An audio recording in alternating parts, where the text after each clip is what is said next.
இந்த லோன் ஆப்லாம் வேணாம் பாஸ். எனக்கு கவர்மெண்ட் ஆப்பு சொல்கிறீங்களே அது சொல்லுங்கள் பாஸ், நான் லோன் வாங்கிக்கிறேன். எனக்கு இதெல்லாம் ரிஸ்க் இல்லை, இவ்வளோ பெரிய விஷயம்லாம் நான் தேர்ந்தெடுக்க முடியாது. ரிலாக்ஸாக போயிட்டு நிம்மதியாக இருப்பேன், என்னுடைய டாக்குமெண்ட்ஸ்லாம் சேஃபாக இருக்கும் அப்படின்னீங்கன்னா, வணக்கம் ஜிகே வித் ஜேகே சேனல் மூலம் வரவேற்கிறேன். ஆதார் கார்டு, பேன் கார்டு உங்ககிட்ட இருக்கா? ஆதார் கார்டு இருந்தாவே அரசாங்கம் உங்களுக்கான லோன் வாய்ப்புகளை வச்சுருக்காங்க. ஸோ அதை பற்றிய வீடியோ தான் இது. இந்த வீடியோ பொறுத்த வரைக்குமே 2 விஷயங்கள் பார்க்க போகிறோம். ஒன்று பார்த்தீங்கன்னா, ஆதார் கார்டு, பேன் கார்டு இருந்துச்சுன்னா வெறும் லோன் ஆப்பில் தாங்க நமக்கு லோன் கிடைக்கும் அப்படி நீங்கள் நினச்சிட்டு இருந்தீங்கன்னா கிடையாது. இப்போ வந்து அரசாங்கமே உங்களுக்கு லோன் தராங்க. மத்திய அரசாங்கம் அதுக்கான லோன் வாய்ப்புகள் நிறையவே வச்சுருக்காங்க. ஸோ அதை பற்றியும் பார்க்க போகிறோம். இன்னொன்று பார்த்தீங்கன்னா, நிறைய பேருக்கு இந்த லோன் ஆப்பை பற்றி சந்தேகம் இருக்கும். லோன் ஆப்பில் லோன் வாங்கலாமா? லோன் ஆப்பில் ஏதாவது ஃப்ராட் ஆப்லாம் இருக்குது, நான் ஏதாவது தப்பாக வாங்கிட்டேன்னா பயமாக இருக்குது. அப்புறமா லோன் ஆப்பில் லோன் நம்ம ட்ரை பண்ணாவே நமக்கு சிபில் ஸ்கோர் கம்மியாகிடுமா? அப்புறமா லோன் ஆப்பில் எனக்கு அமௌண்ட் ரொம்ப கம்மியாக கிடைக்குது, எனக்கு அதிகமாக தேவைப்படுது. இந்த லோன் ஆப்பில் நல்ல லோன் ஆப்பு, கெட்ட லோன் ஆப்பு எப்படி கண்டுபிடிக்கிறது? எந்த லோன் ஆப் ரொம்ப நல்ல லோன் ஆப்பு? இது போல் நிறைய விதமான சந்தேகம் நிறைய பேருக்கு இருக்கும். ஸோ அதெல்லாம் தொகுத்து அப்படியே நான் உங்களோட ஷேர் பண்ணிக்க போகிறேன். ஸோ இந்த வீடியோ பொறுத்த வரைக்குமே ஆதார் கார்டு, பேன் கார்டு உங்கள்கிட்ட இருக்கா? உங்களுக்கு அதிகமாக பணம் தேவைப்படுதா? இந்த வீடியோ பாருங்கள். உங்களுக்கு அரசாங்கம் தரக்கூடிய வாய்ப்புகளை பற்றி பார்க்க போகிறோம். உங்கள்கிட்ட இருக்கக்கூடிய அனைத்து சந்தேகங்களுக்கான பதில்களையும் பார்க்க போகிறோம். அதுக்கு முன்னாடி ஜேகே சேனலை இது வரைக்கும் நீங்கள் சப்ஸ்கிரைப் பண்ணி பக்கத்தில் பெல் ப்ரெஸ் பண்ணி ஆல் ஆப்ஷன் பண்ணுங்கள். இதுபோல் நீங்கள் செய்யும்போது நாங்கள் அப்லோட் பண்ணி நோட்டீஸ் உங்களுக்கு போதுமாக்கும். இந்த வீடியோ உங்களுக்கு பிடிச்சிருந்துச்சு நான் ஃப்ரெண்ட்ஸுக்கு ஷேர் பண்ணுங்க. தொழில் எனக்கு நான் மறக்காம லைக் பண்ணுங்கள். இந்த வீடியோவில் நம்ம ஃபஸ்ட்டு பார்க்கக்கூடிய கேள்வி பதிலை ஃபஸ்ட்டு நம்ம பார்த்துடலாம். ஃபஸ்ட்டு 3 கேள்விக்கான ஒரே பதில் என்னென்னு பார்த்தீங்கன்னா, லோன் ஆப்பில் லோன் வாங்கலாமா? லோன் ஆப்பில் லோன் ட்ரை பண்ணோம்னா கிரெடிட் ஸ்கோர் கம்மியாகுமா? லோன் ஆப்பில் ஏன் வட்டிலாம் அதிகமாக இருக்குது, ஏன் கம்மி பண்ண மாட்டுறாங்க? இந்த 3க்கேனா ஒரே பதில் இப்போ பார்க்கலாம். லோன் ஆப்பு எப்படி வந்தது அப்படி பார்த்துட்டிங்கன்னா, உங்களுக்கு கவர்மெண்ட் பேங்க்கும் இருக்குது, ப்ரைவேட் பேங்க்கும் இருக்குது, நான் பேங்கிங் ஃபினான்ஸ் கம்பெனிஸும் இருக்குது. கவர்மெண்ட் பேங்க்ன்றது என்னென்னா, நம்ம எஸ்பிஐ பேங்க்கு, அப்புறமா கனரா பேங்க், இந்த பேங்க்லாம் இருக்குல்ல, அவங்களாம் வந்து நேஷனலைஸ் பேங்க், பிஎஸ்யூ பேங்க் சொல்லுவாங்க, பப்ளிக் செக்டார் யூனிட். ஸோ அவங்க வந்து கவர்மெண்ட் பேங்க்கில் வந்துடுவாங்க.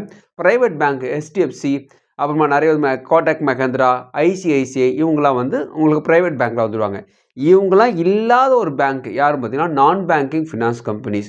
இவங்க எங்கே இருப்பாங்க பார்த்தீங்கன்னா, தெருவுக்கு மூலைக்கு நிறைய விதமான நிதி நிறுவனங்கள் போட்டிருக்கோம் தமிழில். ஸோ இந்த ஃபினான்ஸ் கம்பெனிஸு, சிட் ஃபண்ட்ஸு இவங்களாம் வந்து வங்கி அல்லாத நிதி நிறுவனங்கள் என்ற பெயரில் இருக்கும். இவங்க தான் பார்த்திங்கன்னா, இவங்களுடைய வாடிக்கையாளரை கவர்வதற்காக இவங்க என்ன பண்ணுறாங்க, லோன் ஆப்பை ட்ரை பண்ணுறாங்க. ஸோ லோன் ஆப்பு ஃபஸ்ட் இவங்க தான் கொண்டு வராங்க. இது கொண்டு வரும்போது என்னென்னா, இந்த லோன் ஆப்பில் ஆர்பிஐ ரெகுலேஷன்ஸ் படி சில சட்ட விதிமுறைகள் கொண்டு தான் இதில் ரிலீஸ் பண்ணுறாங்க. அதாவது எந்த பணத்தை நீங்கள் கொடுத்தாலும் அதுக்கேற்ற தகுந்த ஆவணங்களை நீங்கள் வாங்க வேணும், தகுந்த டாக்குமெண்ட்ஸ் நீங்கள் வாங்கி இங்கே ஆர்பிஐயில் நீங்கள் வந்து ரிஜிஸ்ட்ரேஷன் பண்ணணும், காட்டணும் எங்களுக்குன்றாங்க. அதனால் 50,000 வரைக்குமே ஆதார் கார்டு, பேன் கார்டு இருந்தால் தான் நீங்கள் தர முடியும். அதுக்கு மேலே நீங்கள் அமௌண்ட்டு தரணுன்னா அதுக்கேற்ற ப்ரூஃப் இருந்தால் தான் நீங்கள் பணத்தை ரிலீஸ் பண்ணணும். அப்படி இல்லாத பட்சத்தில் நாங்கள் செக் பண்ணணுன்னா உங்களை வந்து சீல் வச்சுருவோம். இதுதான் வந்து ஆர்பிஐயோட ரூல்ஸ். ஸோ இப்படி தான் வந்து லோன் ஆப்பை அவங்க ரிலீஸ் பண்ணுறாங்க. ஆனால் லோன் ஆப்பை பொறுத்த வரைக்குமே இது போல் நல்ல நிறுவனங்கள்லாம் இருக்கிறாங்க. அதே நேரத்தில் சில சைனீஸ் ஆப்பு, அப்புறமா நிறைய விதமான ஃப்ராட் ஆப்லாம் இருக்குது. அப்படி லோன் ஆப்பில் நீங்கள் வரும்போது ஆர்பிஐ ரிஜிஸ்ட்ரேஷன் பண்ணியிருக்கா, நான் பேங்கிங் ஃபினான்ஸ் கம்பெனி ரிஜிஸ்ட்ரேஷன் ஆயிருக்கா நீங்கள் பார்க்கணும். உங்களை வந்து நீங்கள் வெப்சைட்டில் செக் பண்ணிட்டு இவங்க வெப்சைட் இருக்கா இல்லையான்னு பார்க்கணும், இவன் ஆர்பிஐ ரிஜிஸ்ட்ரேஷன் பண்ணியிருக்கான்னு இல்லையான்னு பார்க்கணும். அப்படி பார்த்துட்ட பிறகு தான் அவனை நீங்கள் தேர்ந்தெடுக்கணும். அப்படி நீங்கள் தேர்ந்தெடுத்த பிறகு என்ன பண்ணணும்னா, வட்டி கரெக்டாக இருக்கா, கம்மியாக இருக்கா, இந்த ஸ்டார் ரேட்டிங் சொல்லுவாங்களா அதெல்லாம் கரெக்டாக சொல்லியிருக்காங்களான்ட்டு அதுக்கப்புறமா தான் நெக்ஸ்ட் வீக் செக். 2வது கேள்வி என்னென்னா, லோன் ஆப்பில் நான் லோன் ட்ரை பண்ணேன்னா எனக்கு வட்டி கிரெடிட் ஸ்கோர் கம்மியாயிடுமா? இது 2வது கொஸ்டின். ஆமாம். எப்படின்னா, ஃபஸ்ட்டு ஒரு லோன் ஆப் ட்ரை பண்ணுறீங்க, சக்ஸஸ் ஆகிடுச்சு, அதோடு நீங்கள் லோன் கிடச்சிச்சுன்னா முடிஞ்சு போச்சு.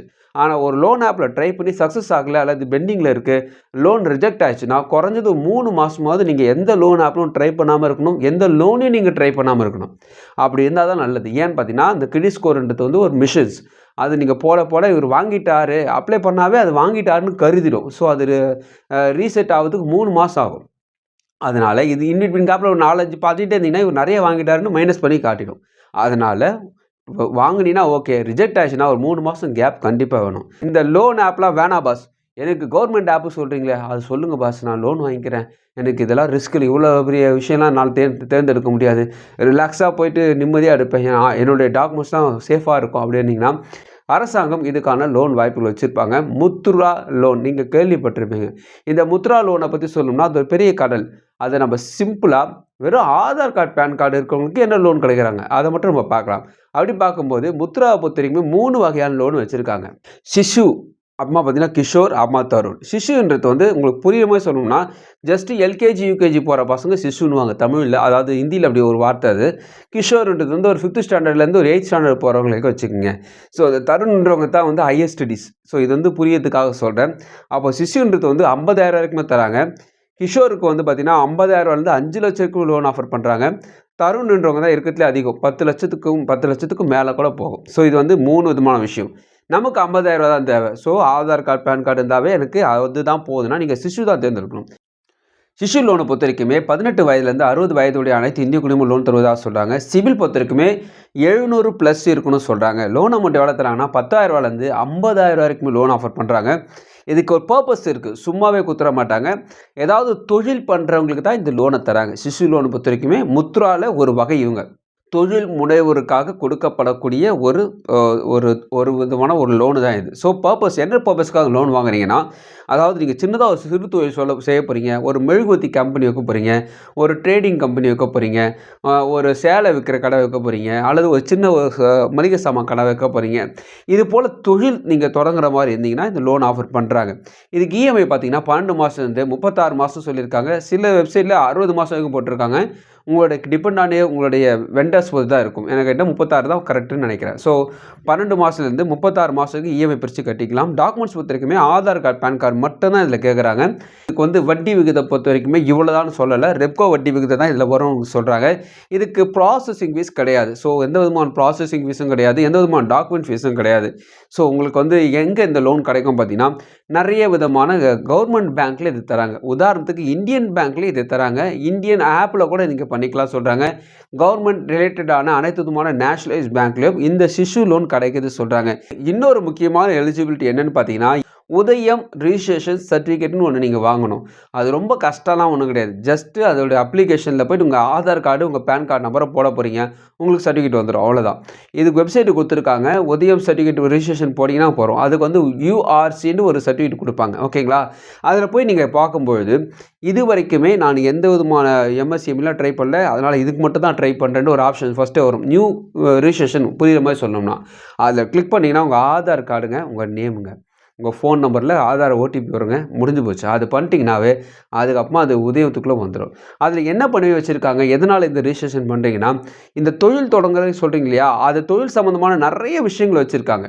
உதாரணத்துக்கு ஒரு மெழுகுவர்த்தி ஃபேக்ட்ரி வைக்க போகிறீங்க, அல்லது ஒரு ஜெராக்ஸ் கடை வைக்க போகிறீங்க, அல்லது பாஸ்போர்ட் சின்னதாக இந்த ஜெராக்ஸ் கடையில் நிறைய விதமான ரிஜிஸ்ட்ரேஷன் பண்ணுறதுக்கான விஷயம்லாம் வச்சுருப்பாங்களா, அதெல்லாம் அங்கேயே வச்சுருக்காங்க. ஸோ அதெல்லாம் நீங்கள் பார்த்துக்கலாம். இந்த தொழில் தான் தொடங்க போகிறீங்களா, அதுக்கு எப்படி விண்ணப்பிக்கலாம், எல்லாமே அதில் இருக்கும். இது ரிஜிஸ்ட்ரேஷன் ப்ராப்பராக நீங்கள் பண்ணி முடிச்சிருந்தாவே நீங்கள் இந்த சிசு லோனை வாங்க முடியும். உதாரணத்துக்கு இந்தியன் பேங்க் அல்லது நேஷனலைஸ் பேங்க் எந்த ஆப்பாக இருந்தாலும் அந்த ஆப்பில் போய்ட்டு அதன் வழியாக நீங்கள் சிசுவில் போனீங்கன்னா உங்களுக்கு இந்த உதயம் சர்டிஃபிகேட்டுக்கான நம்பர், ரிஜிஸ்ட்ரேஷன் நம்பர் கேட்பாங்க. அது நீங்கள் பதிவு பண்ணிட்டதுனால ரிஜிஸ்ட்ரேஷன் நம்பர் போட்டிங்கன்னா உங்களுக்கு என்ன, யார் லோன் தராங்க, அந்த லோன் என்ன விஷயங்கள் டீட்டெயிலாக ஒன் பை ஒன்னாக சொல்லுவாங்க. 50,000 தான் அதிகபட்சமாக தராங்க. ஸோ அதனால் ரொம்ப பெருசாலாம் இருக்காது, போனால் பட்டுன்னு கிடச்சிரும். ஸோ இதுதான் வந்து சாதாரண ஆதார் கார்டு இருந்தாவே அரசாங்கம் உங்களுக்கு லோன் தரத்துக்கான விஷயம்.